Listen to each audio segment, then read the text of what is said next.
си говоря с Митко.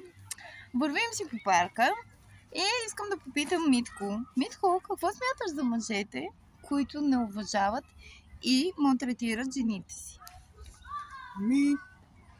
Честно казано, това са хора с много комплекси, които са наслагани през годините на техния живот. Разбира се, от най-различни фактори.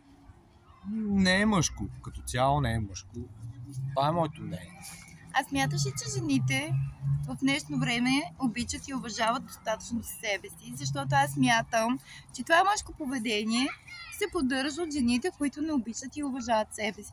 Защото една жена, обичаща, уважаваща себе си, не би допуснала подобно отношение, нали така? Точно така е. Самите жени, а по-скоро начина, по който са възпитани от своите родители и от училището. Защото една жена трябва да бъде възпитана в себеуважение на първо място и вече това уважение вече тя да го изисква. Изчезва ли мъжкия пол в момента?